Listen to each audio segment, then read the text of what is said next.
I guess. Sorry. Welcome to another episode of Sounds Reasonable. I'm your host, Dr. Brad, and I am joined in the production of our weekly show by Tim and Tracy. We're all members of the Free Thought community, and our Sounds Reasonable website can be found on Facebook. Do you experience frequent irrational thought, a pervasive belief in a divine skydive, an insatiable urge to read horoscopes, perform spells, speak in tongues, or pray?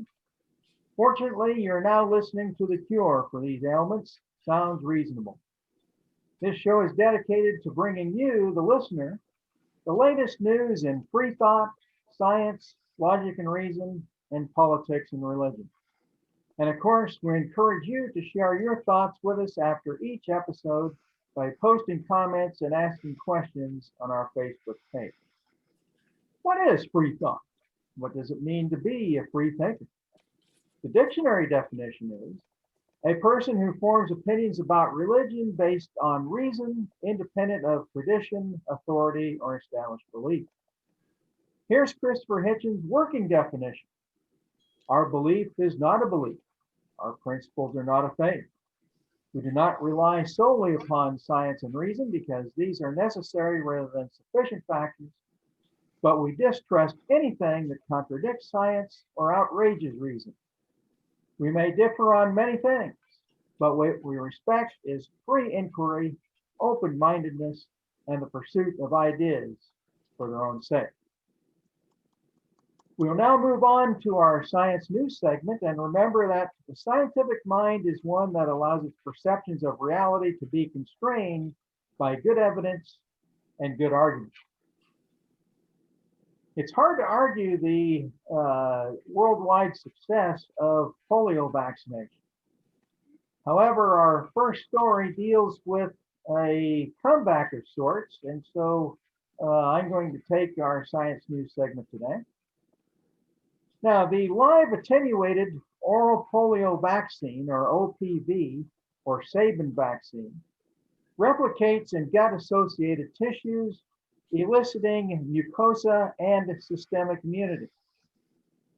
The OPV protects from disease and limits poliovirus spread.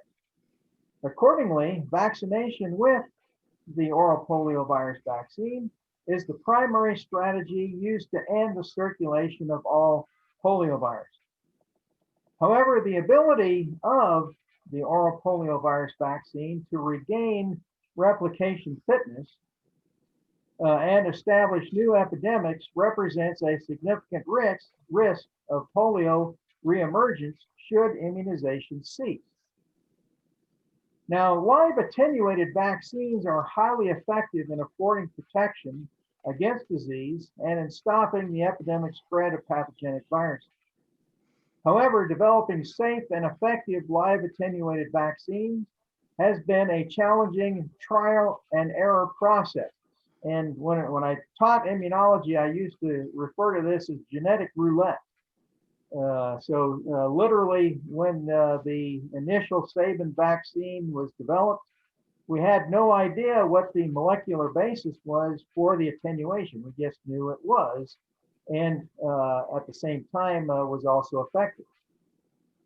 Now, one of the most successful examples, Sabin's anti-polio vaccine, has been used to nearly eradicate poliomyelitis.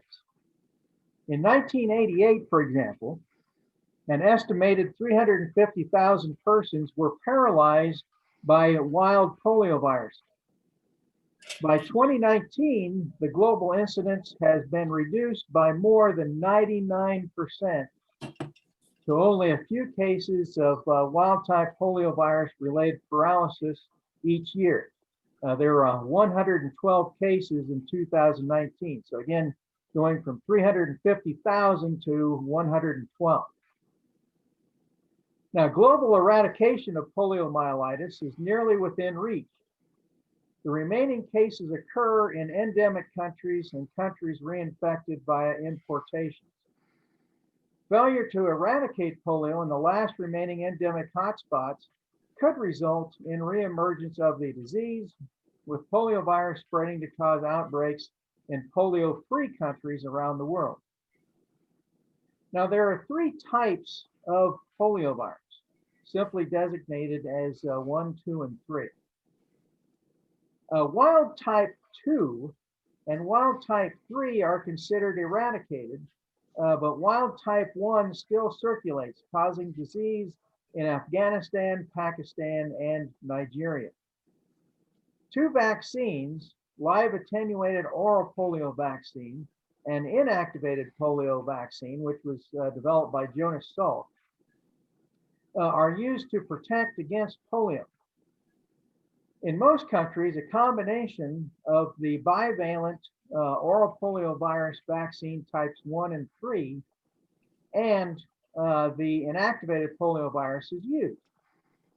The OPV, however, is cheaper than the inactivated form. It replicates in the recipient's gut, eliciting superior primary intestinal immunity compared with the inactivated form, and thus is more effective to prevent transmission of wild viruses. The oral polio vaccine confers contact immunity through indirect immunization of unvaccinated persons from viruses shed by vaccinees.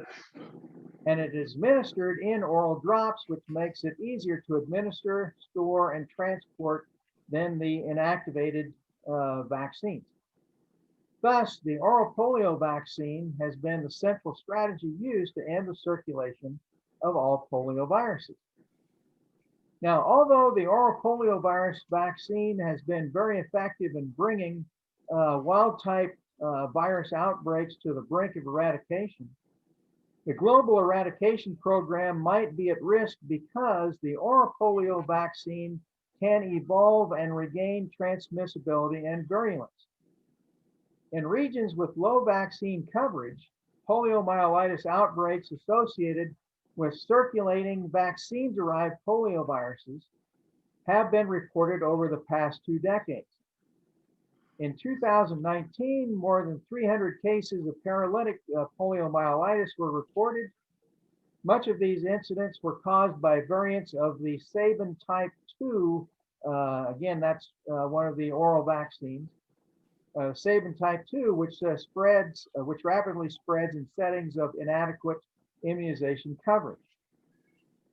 Within days of vaccination, individuals shed pathogenic revertant viruses that can be transmitted to susceptible contacts.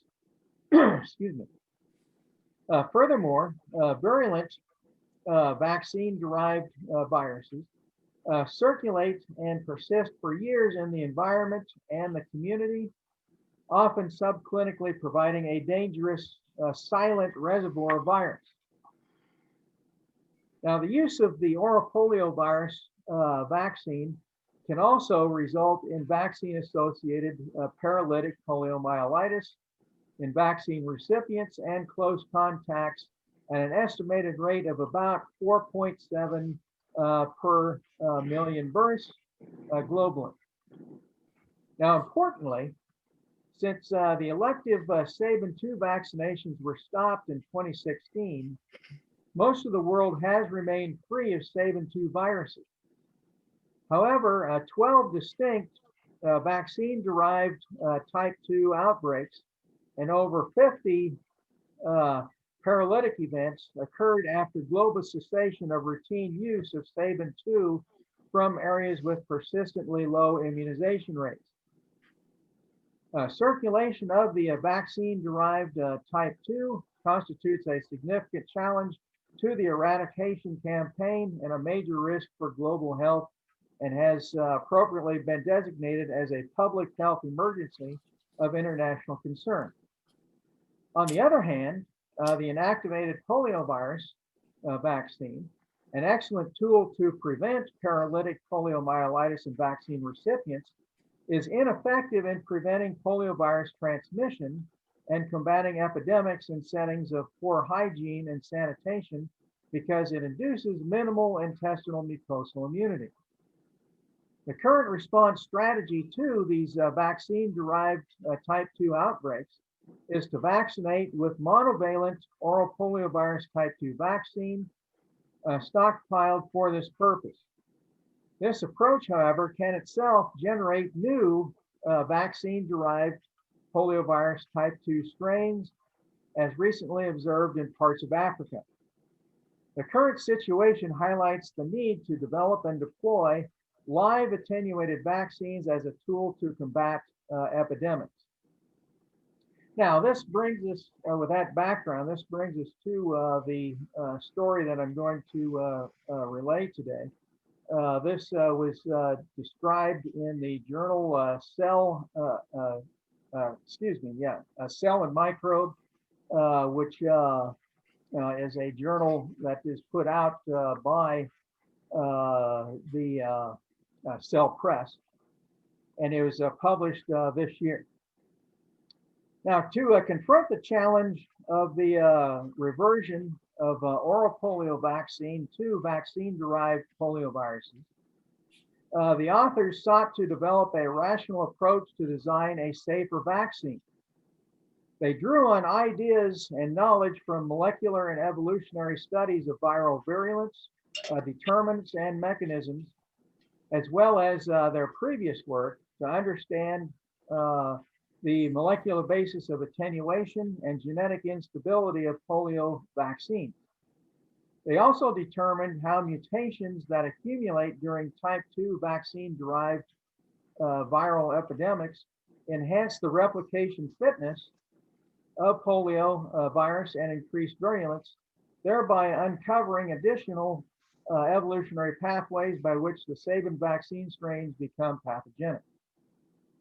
Additionally, they showed that adaptation and virulence are driven by the high error rate and recombination capacity of the viral polymerase. So they harnessed all of these insights to engineer a vaccine strain that preserves the antigenic and immunogenic characteristics of Sabin-2 while increasing its safety by stabilizing determinants of attenuation.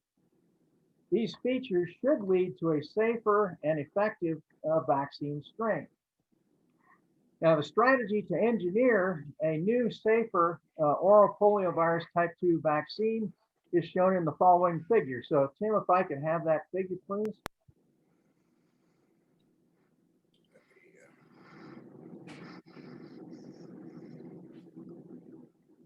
Okay, so if we start at the top, this shows how the current live attenuated polio vaccine was derived, or its current status, shall we say. So again, this was the Sabin vaccine, and its attenuated form is unstable. It often, I shouldn't say often, but again, the reversion rate to a virulent form is typically estimated to be about 4.7 per million doses. Okay, so again, quite low, but nevertheless something that you want to eliminate because as is indicated, we can subsequently get outbreaks from these vaccine-derived virulent strains. So the approach to redesigning the polio vaccine is to eliminate the roulette component, shall we say. So the mutations that are being introduced now to redesign the vaccine are precisely known. It's precisely known what these mutations do, and of course, precisely where those mutations are located. So the strategy has been threefold. So the first was to introduce a mutation into what's described as the CRE5 region. So Tim, if you could just kind of circle that CRE5 region there. There we go, so right there. And that occurs, that region occurs in a portion of the virus called the UTR. And without bogging ourselves down into too much detail, realize that without a functional UTR, or a highly functional UTR, the virus simply cannot replicate itself efficiently. Okay, so mutations were introduced into that region, as well as a second region known as the S15 DOM5, which is also in that same UTR region. Both of these mutations serve to knock down the efficiency of replication of the virus, but not so much that it becomes ineffective as an attenuated vaccine. Then the third region that was engineered was in the RNA polymerase, or that 3D fold. And this has two effects. One, it again decreases the level at which the virus can replicate. But second, it also decreases the ability for the virus to be able to recombine with other virulent viruses. And so that mutation is extremely important to this overall approach. So by knocking down the ability of the virus to carry out recombination, as well as preventing its ability to replicate at high levels, we end up with a highly stable and genetically safer virus to utilize for the attenuated vaccine. Okay, thanks, Tim. Now, candidate vaccines that incorporate design elements coming from the molecular and epidemiological understanding of virus biology, such as the engineered poliovirus that we just described, and other alternative vaccine candidate designs developed in the context of our Bill and Melinda Gates Foundation Consortium, should be a game changer in the efforts to contribute to the complete and permanent global eradication of poliovirus type 2. Application of similar knowledge-based strategies to vaccine design should also enable us to rationally design live attenuated vaccines for other polio serotypes, as well as related emerging pathogenic enteroviruses, including enterovirus 68 and enterovirus A71. So, what do you think? Is this going to finally get us to the point of eliminating poliovirus from the world? It sure looks very promising if you can, again, reduce the ability for the attenuated to become virulent, especially in those areas because where you have poor sanitary conditions and those things where I assume that's how people are picking that up, you know, through those those virulent strains that become released. So remember that poliovirus is fecal oral route transmission. Yeah. So typically from contaminated food and water is how it gets transmitted. Hygiene areas where you don't have clean water, shall we say, the most likely route of transmission here. That's when you have problems. And then remind me, so the virus enters mucosal, and then it does it then go into the bloodstream to get transported, or does it directly go into and then to get right. to So the primary site of replication is the intestinal mucosa, and then some of the virus is able to escape the intestine into the bloodstream and subsequently reach the motor neurons in the spinal cord, and that's when you get paralytic polio. Right. Again, it should be noted that typically, even with your most virulent strains, only about 1 to 2% of individuals will end up with paralytic polio. The rest experience typical viral symptoms, typical viral infection symptoms like some fever and malaise and stuff like that. So the idea of vaccination is that the antibodies in the bloodstream will neutralize the virus once it reaches the bloodstream, okay, and subsequently prevents the development of paralytic polio. What I was wondering is if developing some sort of subunit vaccine like they're doing with the COVID, where then maybe you produce the IgA antibodies that would be in the mucosal. What do you think? Is that a potential, or would there be enough IgAs? Yeah, now probably not with a subunit approach anyway. Right. Okay. And the reason for that is unless you have a replicating agent in the gut, it gets treated like food. Okay. When I was teaching my immunology class, students would often ask me, well, if proteins are antigens, why don't we develop antibodies against food that we eat? So that's a great question. Okay, and the reason for that is that your body understands the difference between a replicating agent and one that cannot replicate. And so administering vaccines via that route are simply not effective because they get treated as if they're food. So they don't elicit an immune response. My ex-husband's uncle, I guess, has or had polio, but it's his arm, I guess, that's paralyzed, and it affects his arm and his hand. And I just never really understood how that happened. Yeah, that's typical for the upper body, solely upper body, I should say. Yeah, I think everything else is fine. Huh. That's interesting. When I was growing up, we had a person in our hometown bank that wore a leg brace because of childhood polio. My mom still talks about how they had to close the swimming pools every summer because of polio outbreaks. Wow. Okay.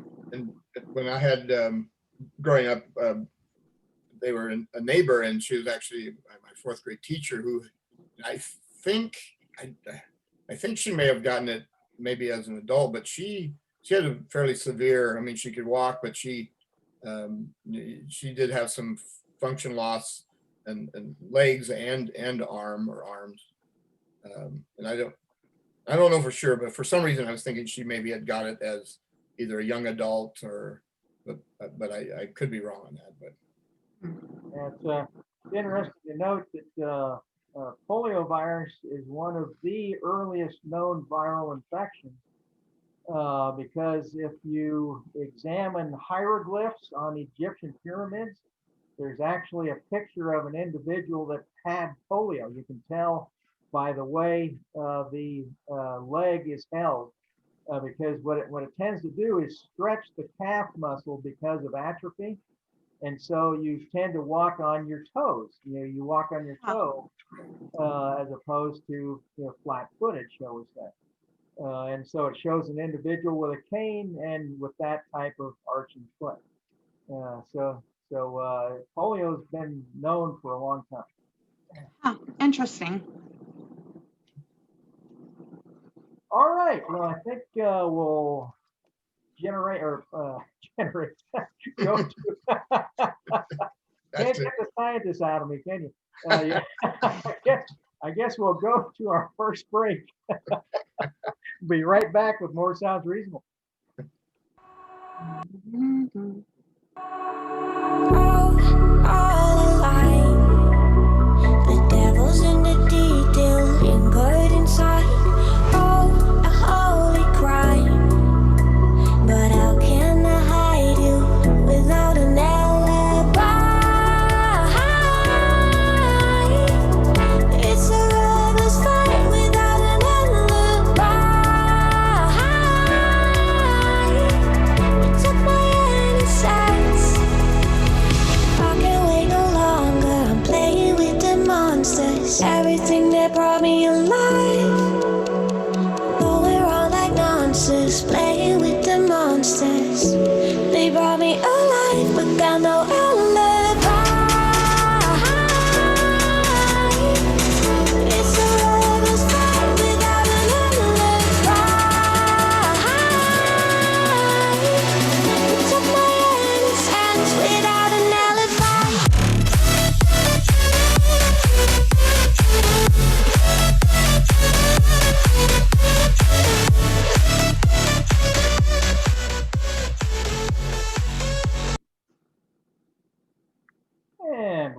with more Sounds Reasonable on November 15th, 2020.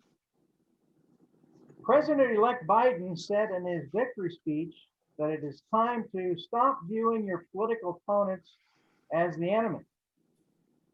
However, that is more easily said than done, according to the stances of many on the right. For example, Steve Bannon, conspiracy concierge, is claiming that a secret supercomputer changed votes and is also calling for the murder of Dr. Fauci and FBI Director Wray. When these right-wing talking heads get on the air and say stuff like this at the encouragement of the president and other Republican leaders, either directly or by their silence, it is no wonder local officials start to spout the same rhetoric. Tracy has a story from her own backyard. So Tracy, tell us what is happening in Arkansas. Well, once again, Arkansas made national news, and it's embarrassing. This happened in Marshall, Arkansas, and I'm reading the article from USA Today, although it's all over the place. So yeah, Marshall, Arkansas. The police chief of a small Arkansas city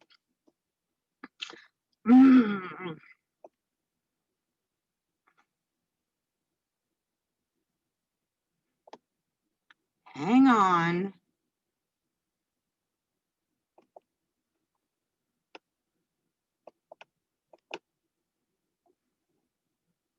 It was all there for like 30 minutes.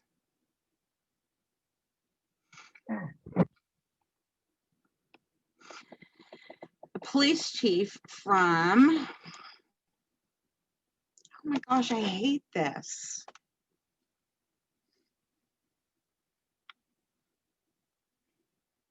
Let me see if I can get it from another source.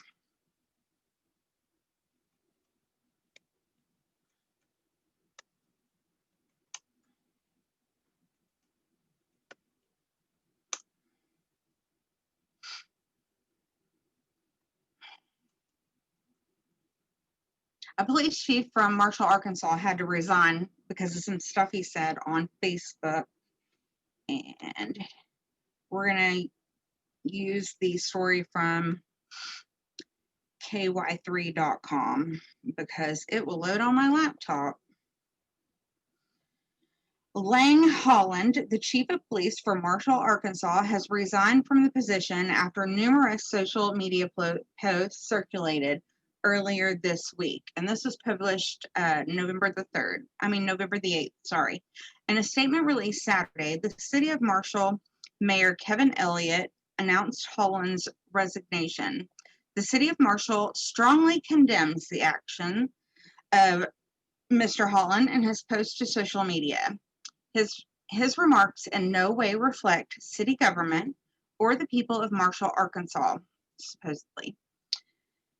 In response to Mr. Holland's remarks, I, Kevin Elliott, as mayor of the chief of Marshall, consulted with the attorney for legal advice concerning these social media posts. Upon my meeting with Mr. Holland, he resigned as police chief for the city of Marshall effective immediately. Mr. Holland is no longer employed with the city. The statement also says the Marshall community, located in Searcy County, does not in any way support or condone bullying or threats of violence to anyone of political persuasion, and any statements contrary to that do not reflect the values of Marshall. Viewers tell KY3 in previous posts from the social media platform Parler, which have now been taken down, Holland reportedly made comments that appeared as threats against the Democratic Party. It's unclear how exactly the comments are being investigated. The Marshall Police Department's Facebook page has been taken down.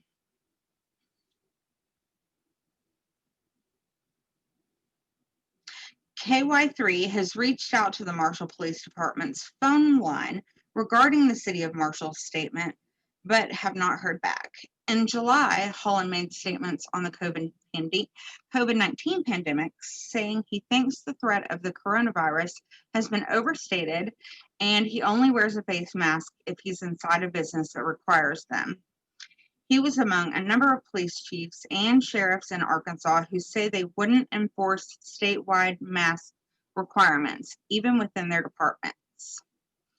I believe what's happened is that police chief on his own Facebook page threatened harm against Democrats, or at least kind of encouraged violence against Democrats. So what do you guys think about that? Well, you're muted, Tim. Yeah, got it now. Well, it's not surprising that, again, this is trickled down. You talk about, Republicans love to talk about trickle down economics. Well, here's trickle down violence. I mean, you can't be in city government and do that. First of all, you're setting a terrible example, and people look up to you if you're in a position of power, especially now, and especially during this time of intense sort of, what am I trying to say? Everything's sort of, everyone's on edge. A lot of people are mad. And a lot of people guns are selling out across the country. And that's scary enough. When you got people egging this on, right, and in a position of power, people with a uniform, people who are issued weapons, it's just, and they're supposed to be the authority. They're supposed to, the typical slogan of most law enforcement is to protect and serve. Right. That's what I just exactly. They're supposed to go out, and if somebody's threatening violence, arrest those people. You know what I mean? They're not supposed to. All people, protect and serve all people. Exactly. And again, this gets perpetuated. It's the typical scare tactic that you see. And I had on Facebook, Facebook friend talking about how now the price of gas is going to be at $3 or $4 a gallon. And I kind of posted what I remember that wasn't it during President Obama's administration when the price of gas dropped below $2 a gallon. Yeah.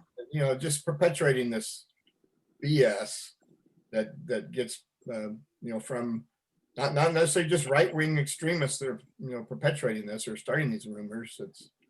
That just gets picked up as a scare tactic. Even suggestions I've seen from right-wing people or conservatives just saying, I bet Biden's going to be assassinated in the next 3 weeks. And I'm pretty sure Trump said something like that. Yeah. But He did. I don't think anybody on either side should hope someone dies. Either one. We don't hope Trump dies, do we? We don't hope Biden dies, do we? Nobody should hope anybody dies. No, because that's terrible. Trump got COVID. I didn't hope he got super sick, and I didn't hope that he died from it. It was hilarious that he got it. It was funny. Fortuitous. I'm not going to say it wasn't funny because it was hilarious, but I didn't hope he got deathly ill, and I didn't hope he died. Yeah, this isn't the only example of local authorities doing this. Wasn't a sheriff in Wisconsin, if I'm remembering right, there was an issue with someone, I'm pretty sure it was Wisconsin, what was it? Well, I should have been prepared on that one. I'm not going to remember the exact story.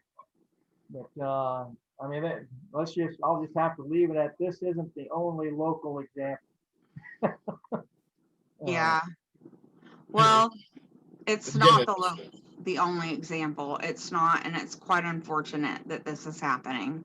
We have lots of examples, and it doesn't have to be necessarily, we've had necessarily those in law enforcement or other positions look at those in the media that have said things and have gotten pulled off the air, gotten removed because of some of their biases. And Yeah, so now we have the new oh shoot, now I just heard it.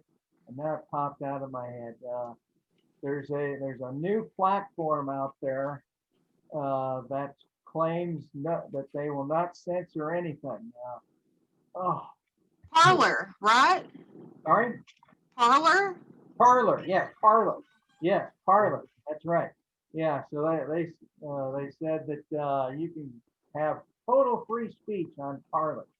And so apparently that's where all the right wingers are going now. They're leaving Facebook. Good riddance. Good riddance. Adios, amigos. I mean, in a way, I agree with you, but unfortunately, we're already not communicating. right. So if now we truly have exclusive echo chambers, we're never going to eliminate the stuff that's going on. I mean, it has to start with some type of civil discourse. And if that becomes impossible because the two sides are never engaged, how are we going to solve it? I don't know.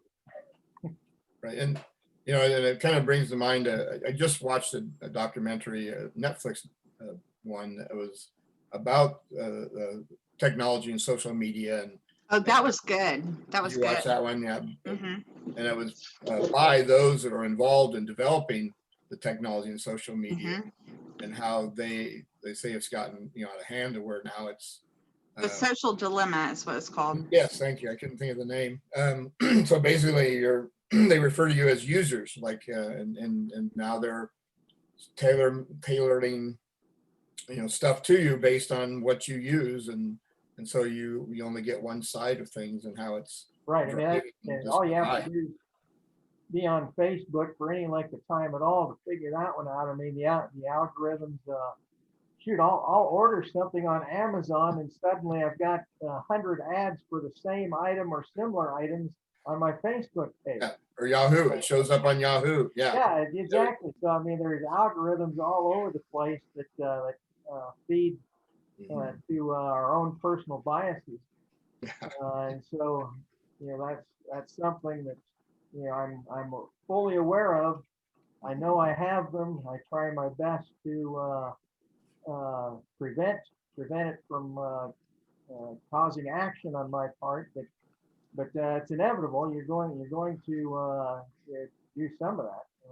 The other day, we physically went to look at a couch, and I swear I got ads on Facebook for a couch. I don't know how they do that. In that, Tracy, in that documentary, didn't they suggest it? I mean, we need to start regulating it, the social media and those. Am I right? Do you remember? I don't remember.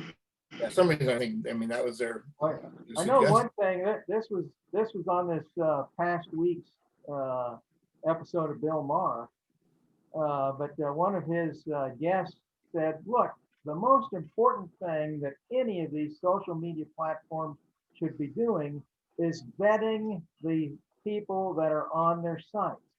In other words, you want to be talking to me, for example, not Igor from Uzbekistan. Yeah. They've got to vet, do their vetting process so that they know who is really sending the messages. That's step one. To having a truly open and honest format. Yeah, and they know who you're actually talking to. And they can stop sending me all that menopause crap. They know your age. Is that? That's just bullshit. That why I get all the low T stuff. Well, and of course, he talked about how it's now so driven by the advertisers, and how that the intent of the social media is just switched to, you know, advertiser driven, propaganda driven source. Yeah. Yeah. Yeah, I'm afraid there's a long way to go yet before we get all that cleaned up. But who knows? Things can change quickly if there's the will to do it. So hopefully that will be in place soon. Well, Tracy, thanks so much for that story.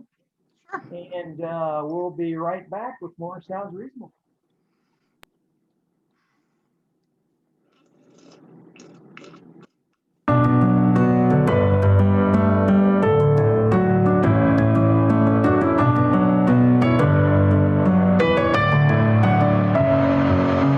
Messing with my head again. You had your heart set on me, but these feels, they come and go, and they come so easily. Tell me what it is about you that I can't forget, but you're breaking down my walls again just to set me free. Why do I, baby, why do I love the way you always leave me? Why do I, baby, why do I love the touch but never love the feeling? Why do I, baby, why do I love the way you always leave me? Why do I, baby, why do I love the touch but never love the feeling?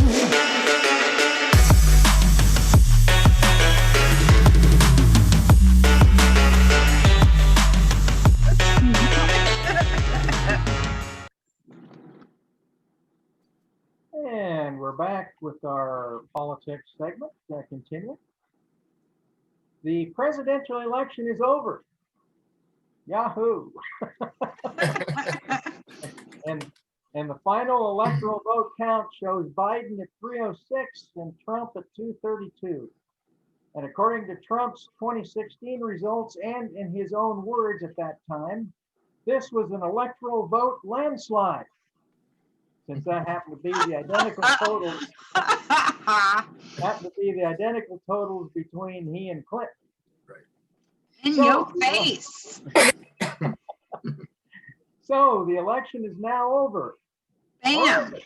The Trump campaign continues to refuse to concede the election and has filed numerous lawsuits to attempt to change the vote counts in several states.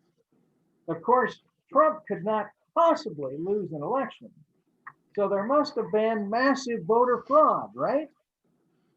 So much fraud. So much fraud. One of the key states to try to overturn is Pennsylvania, and an accusation of fraud here, if proven, could have major repercussions. Tim has the story. So, Tim, what is happening in Pennsylvania? Thanks, Dr. Brad. Yeah, and I have a kind of a little companion article with voter fraud to go along with this one. So first one we're going to talk about is coming from the HuffPost on November 11th this year. It's titled, Pennsylvania Postal Worker Recants Much Hyped Voter Fraud Allegations. So what it was is a Pennsylvania postal worker who levied unfounded allegations of voter fraud recanted his statement with federal officials, even as he's continued to publicly cast doubt on the U.S. presidential elections. Richard Hopkins claimed last week that a postmaster in Erie had instructed postal workers to backdate ballots mailed after Election Day. Now, mail-in ballots in Pennsylvania were only eligible if postmarked by Election Day. President-elect Joe Biden was declared the victor in the state on that Saturday, which put him over the 270 electoral college votes needed to win. But President Donald Trump and his Republican allies continued to falsely claim that Trump won the election. Senator Lindsey Graham from South Carolina, Republican, of course, from South Carolina, cited Hopkins' allegations in a letter to Attorney General William Barr, who took unusual steps of authorizing U.S. attorneys to look into voter fraud allegations prior to the state's certification of the election results. Hours after Barr's announcement, the Justice Department's top official overseeing voter fraud investigations resigned. And if I remember right, I think, excuse me, I think Lindsey Graham even was holding up this statement in the Senate and perpetuating, professing that we've got evidence of voter fraud. On Tuesday of that week, Democrats of the House Oversight Committee said Hopkins had signed a sworn affidavit, recanting his allegations. The Washington Post reports on the affidavit also cited 3 officials briefed on the investigation. Hopkins' allegations were originally brought into the spotlight by Project Veritas, which is a far-right disinformation outlet with a history of peddling lies that go viral. The project founder, James O'Keefe, called Hopkins an American hero, and a GoFundMe page set up for Hopkins raised nearly $130,000 before it was pulled down. Oh. Yes. Okay. A payoff for his good deed. On Sunday, Erie postal worker Rob For his good deed. Wiesenbach called Hopkins' allegations 100% false. There has been awful things posted about the USPS, and here is my statement. The allegations were made against me and the Erie Post Office are 100% false, made up by an employee that was recently disciplined multiple times. Wiesenbach said in a statement, Hopkins is currently not working at the post office while an investigation is conducted. Despite the reports that he recanted his allegations, Hopkins told Project Veritas in a video post online Tuesday night that none of that was true and that he was sticking to the original story. That got the attention of Trump, call him, quote, a brave patriot. More and more people are stepping forward to expose the rigged election, President Trump tweeted Tuesday night. The Project Veritas and Hopkins also shared what they said was secretly recorded audio of a conversation between Hopkins and federal agents that could spell more trouble for Hopkins, given that Pennsylvania requires 2-party consent to recorded conversations. In the most direct refutation yet of President Donald Trump's baseless allegations of widespread voter fraud, his own government declared on Thursday that, quote, the November 3rd election was the most secure in American history. Now this is coming from an article in Time Online magazine from Friday the 13th, titled, Trump's voter fraud claims are now being debunked by his own government. A joint statement by a group of federal, state, and industry election officials was released Thursday evening by the Cybersecurity and Infrastructure Security Agency, which is part of the Homeland Security, part of the Department of Homeland Security. Quote, there is no evidence that any voting system deleted or lost votes, changed votes, or was in any way compromised, end quote. The officials noted in a sentence that was highlighted in bold lettering for emphasis. It came just hours after Trump tweeted in all caps claim that the voting company had deleted and switched votes that had been intended for him, which is a debunked conspiracy theory that has been making the rounds on right-wing media. Quote, America, we have confidence in the security of your vote. You should too, which is a quote from CISA Director Chris Krebs. And he quoted that in a tweet Thursday night. So despite being part of the Homeland Security Department, the agency that has seen many of its missions politicized under the Trump administration, CISA has largely managed to avoid partisan politics while positioning itself as a trusted source on the 2020 election security. While its assessments often contradict Trump's false claims on the dangers of mail-in voting in the months before the election, Krebs and other officials have taken pains not to explicitly correct him. That took a turn on Thursday, though, when his statements, while not directly confronting or correcting the president, nevertheless seemed to become more pointed. He retweeted a post by another election expert that warned followers, quote, "Please don't retweet wild, baseless claims about voting machines, even if they're made by the president. These fantasies have been debunked many times." The DHS watchers also noted the explicit bolding of Thursday's statement, which emphasizes the part that directly refutes Trump's claims. Meanwhile, the CISA's rumor control website, which was set up to debunk election rumors and voting disinformation spread by both foreign and domestic actors, has basically become one massive fact check of the false claims peddled by their boss, Trump. Krebs has been in the job since 2018, who has been in the job since 2018, has reportedly told people close to him that he expects to be fired. He has received bipartisan praise for his role leading the 2-year-old federal agency, which is tasked at protecting critical U.S. infrastructure from cyber threats.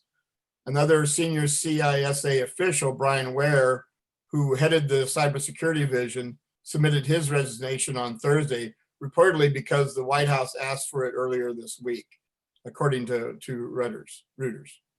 As of early Friday, would be Friday the 13th, Krebs remained in his role, according to CISA spokesman.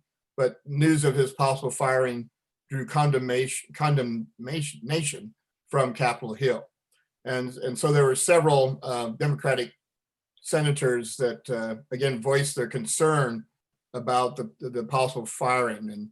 And one quoted as saying, if Trump fires him, it will suggest Trump is preparing to spread lies about the election from a government agency.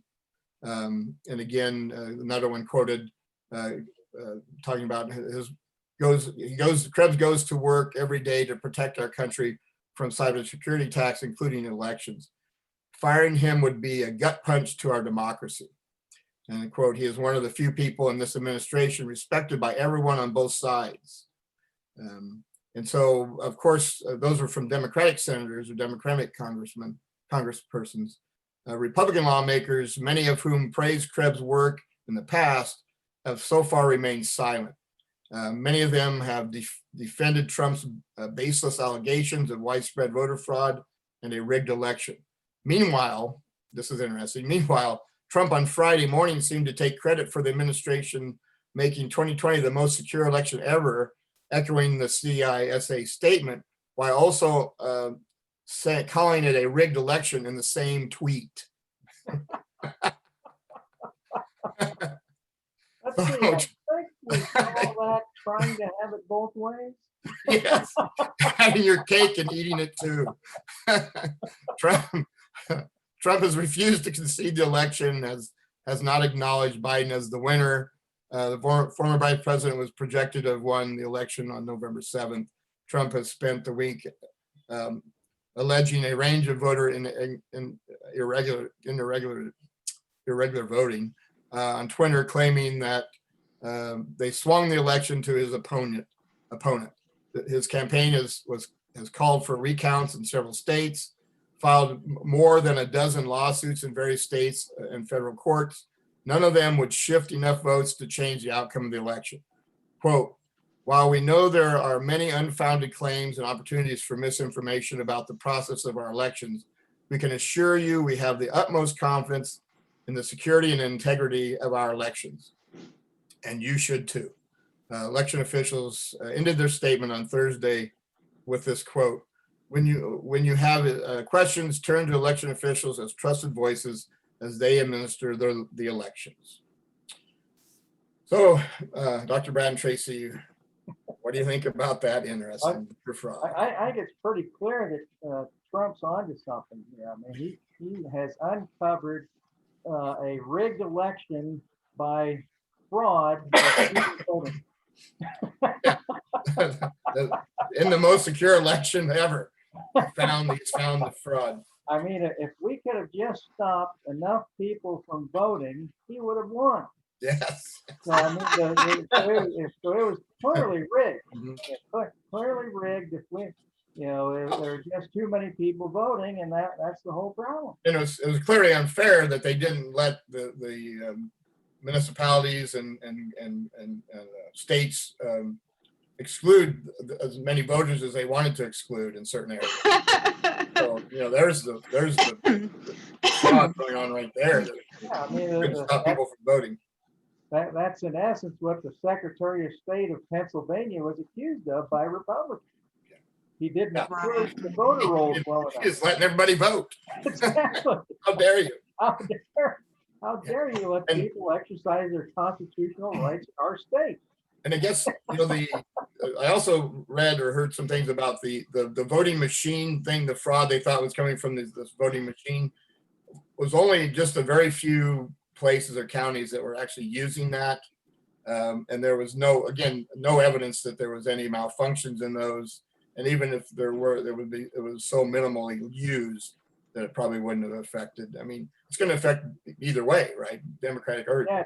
Plus, it's my understanding that every ballot was backed up with a paper ballot this year. So even if you declare that the voting machines were rigged, you can go back and recount the paper ballot. And I mean, it's ridiculous. And also, from what I've read too about, when the attorneys get into the courtroom, and the judge asks, "What is your evidence for the voter fraud?" and the attorneys have to say they have no evidence because they have no evidence, and because if they don't say Because that, they have no evidence. yeah, if they say that they do have evidence when they don't, they're going to end up being disbarred. Exactly. They're lying to the court, and so And those again, things getting tossed out as fast as they can get into the court. this has got to be the most convoluted lingo I've ever heard come out of an attorney's mouth. But one of the Trump attorneys was asked how many observers there were in the room that were counting ballots. And in order to avoid the embarrassment of having to say there were 20 to 30, he said there is a non-zero number. More than zero. A Was it- non-zero number of observers were in there, So, as opposed to having to admit that there were plenty of observers. yeah. So I suppose it could have been negative. Could have been a negative number. Yeah, Dad, could that be negative? Is that Have a negative 30. a non-zero number? And again, I don't. I'm not sure. 002. Maybe people don't understand that at the polling places, and I worked a polling place in Sarpy County. There are an equal number of Democratic and Republican poll workers, and Yeah, there has to be. yeah, there has to be. That's Law. a law. And it's never taught. I mean, we never talked anything about our politics. It's very unbiased, working, and we're there to ensure that everything runs smoothly and we get everybody in and get the votes in and cast and do it properly. So, and there's training. There's training. Some places require. Luckily, ours is probably just a couple hours of training and video training, but some required a number of hours of training. So, yeah, crazy. It is crazy. The conservatives still aren't buying it, though. I have one friend who, and he's a free thinker, but anyway, I told him about the post office worker who recanted, and he said, yeah, that's because he basically said that he was tortured for 3 hours and told them what they wanted to hear. And that he was basically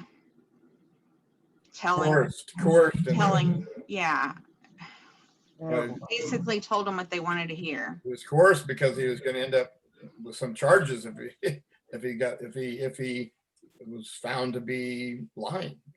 Yeah, exactly. And then he also sent me a thing about. Oops, you lost your audio, Tracy. No. Nope. Okay. That's not a good sign. It's not a good sign because you're up with the crazy story.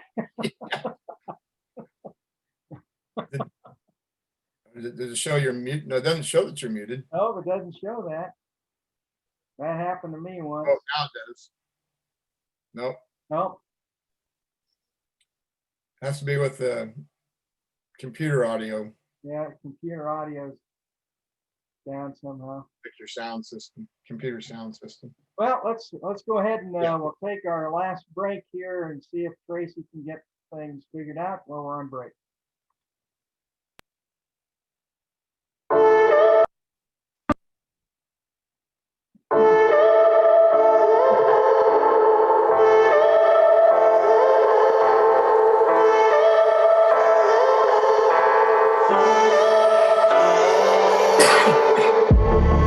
I'm feeling so hollow. Don't you know? And don't you know? I'm living in shadow. Don't you know? And don't you know? I fell for fool's gold. I fell for fool's gold. What did I know? What did I know? I fell for fool's gold. I fell for fool's gold. What did I know? What did I know? And you were fool's gold. Yes, I did.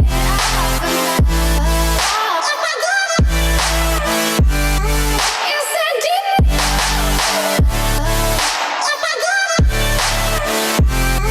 Yes, I did.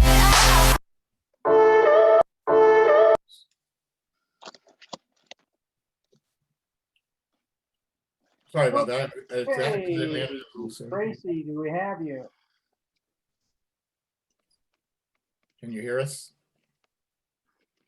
Can you hear us, Tracy?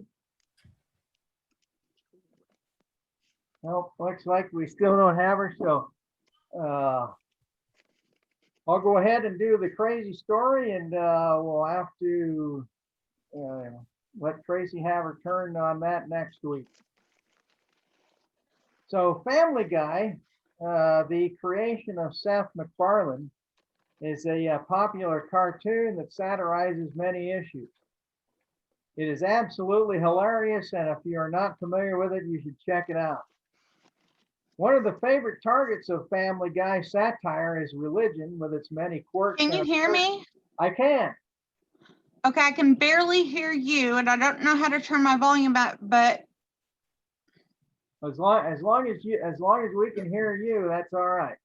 Yeah, we can hear you loud and clear. Yeah, we can hear you loud and clear.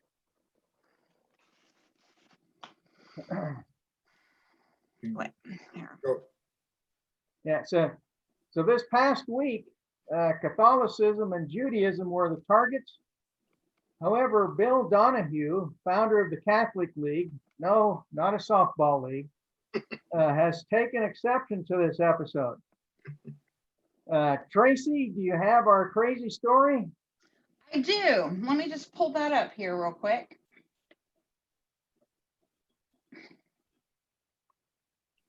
Let's find out why poor Bill is upset.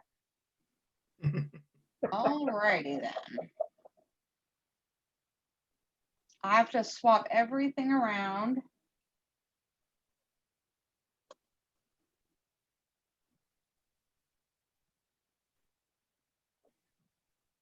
It's the old I saying. I Technology. just swapped computers, so it's all It's that old saying. Technology is great until we have a problem with it. right.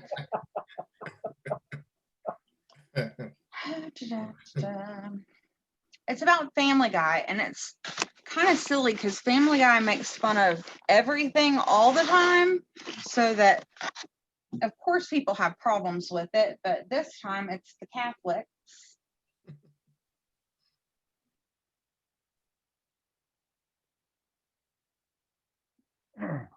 Okay, I'm gonna find it on my phone, but did you guys see the episode? I have not seen that episode yet. I want to. I want to go I'm not- see it. Yeah, Huge Ed's- Family Guy fan. It's not really my type of humor, but a lot of people find it very entertaining. Here we go. And I'm pretty much invisible, aren't I? Nope, you're good. You're good. Am I good? Yeah, Okay. you're fine. All right, this is from Patheos. Is that how you say it? Patheos. Patheos. Catholic lead furious over Catholic Jewish sketch and Family Guy. Members of the Walt Disney Board have been ordered to call off the dogs by the Catholic lead's head honcho, Bill Donohue, above.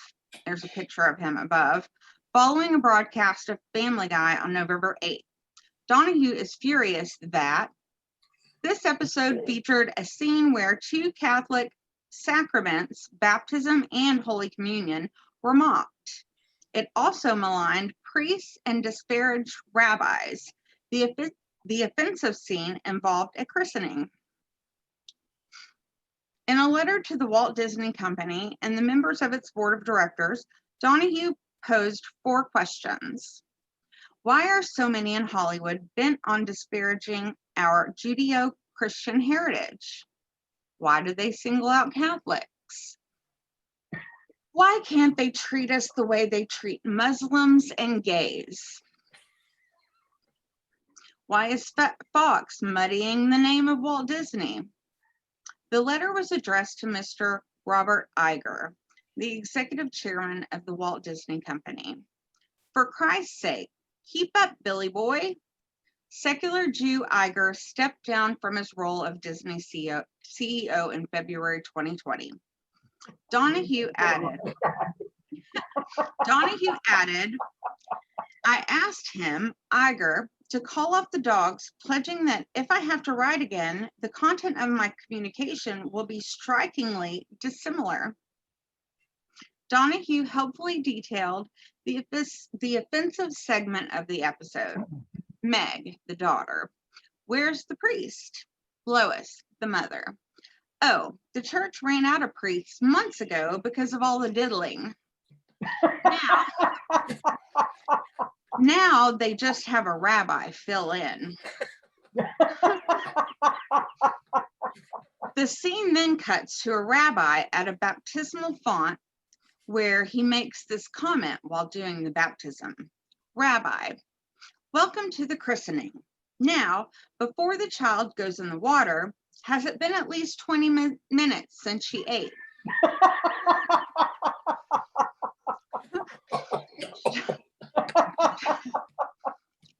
Joe, father of the girl being baptized. Yes, Rabbi. Rabbi, let's dunk this kid like a donut.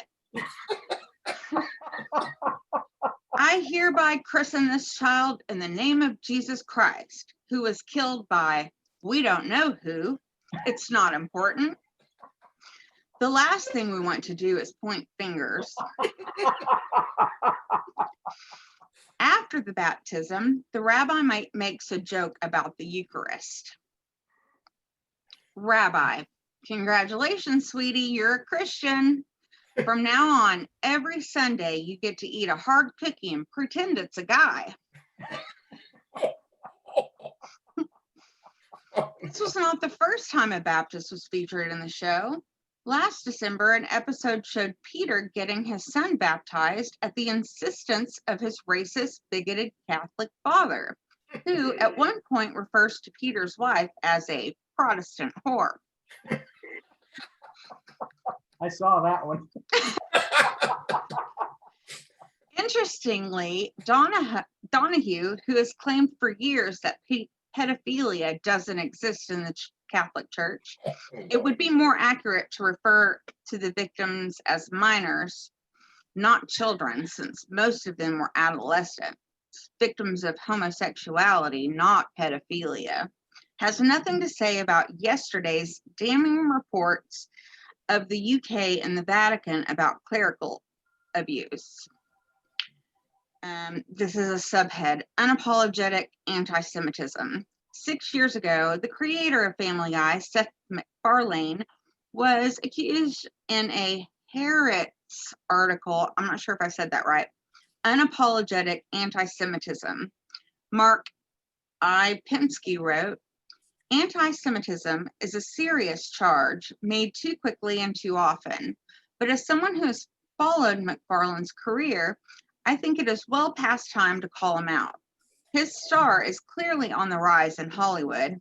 He has hosted a major award show, been writing and directing movies, and most recently produced the Fox series Cosmos. And thus far, he has been unimpeded by his constant record of anti-Semitism.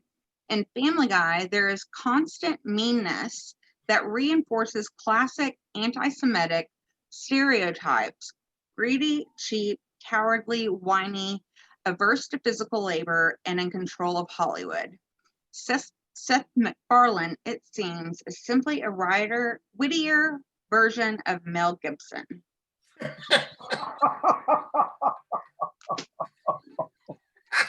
Oh, wow. I mean, Family Guy is just super funny and makes fun of stuff Everybody. all the time. I mean, somebody should be offended, 15 different kinds of people should be offended every time they watch that show. If you don't like it, don't watch it, is Exactly. you know what I mean? It's kind of what the show is about, really. It is. Yeah. It's a satirical It's like show. the Simpsons. It's kind of like that. Or South Park. South Park was that way. Oh, South Park. Yeah, South Park's the worst. Yeah. Love me some South Park. Yeah. Oh yeah. Yeah, no, it's Who killed definitely- Kenny? Yeah. It's definitely amazing, the lack of tolerance that these people show when there's clear need for satire of a number of their positions. I mean, for crying out loud, I just saw a picture not too long ago of a parent holding up a baby with the priest with a squirt gun For the baptism. performing the baptism by a squirt gun to keep social distance. I didn't know you could load holy water into a squirt gun. Exactly. So I meant, man, maybe that was a Vatican approved squirt gun. I don't know. You had to be blessed. Had to bless the squirt gun before. Oh, Yeah. was it a super soaker or was it just? I think it's just one of those small handheld ones, but yeah. Get shot for pulling a gun in church. Right. More fun, or pull the fire hose from the wall. Oh man. Well, I always wondered about, again, it's like my classic saying is, you need to make sure your own house is clean before you try to tell someone how to clean their house. There you go. Sure. People who Yeah. live in glass houses, right? Yes, right. And so they have no business talking. No business. And the other thing I was thinking while we were talking about that, because when you mentioned about the molestation problems, and of course the Boy Scouts now have that class action lawsuit going against them. Right. Have they ever had, has the Catholic diocese or Catholic Church ever had a class action lawsuit come up against them for these?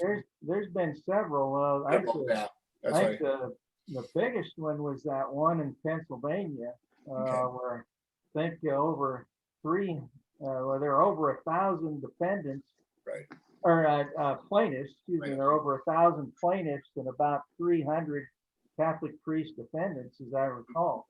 I'm surprised you haven't had a national class action lawsuit. Yeah, there hasn't been a national one, but there easily could be. Yeah. But I've always wondered about this. If you are an organization that's managed to be around for about 1,600 years, like the Catholic Church has, Yeah. you've got to have trillions of dollars of assets hidden around the world. I mean, and you can bet that Right. they don't want that exposed. Right. So that's why they fight tooth and nail on every single case. Sure. Is to keep their treasures hidden from public view. Right. Sure. That makes Yeah. sense. That definitely So makes sense. anyway, there you have it. Our crazy story of the week. Very good. Thanks so much, Tracy, for relaying Sure. that. Well, that will wrap us up for this week. If you have enjoyed our program, please pass the word to your friends and associates, believers and non-believers alike. Again, just a reminder that you are welcome to post questions and comments on our Facebook page. Remember, there is a big difference between having good reasons for what one accepts to be true and having bad ones. Incidentally, this is the only distinction one needs to become a strict atheist. This has been Dr. Brad for Tracy and Tim saying so long. Bye.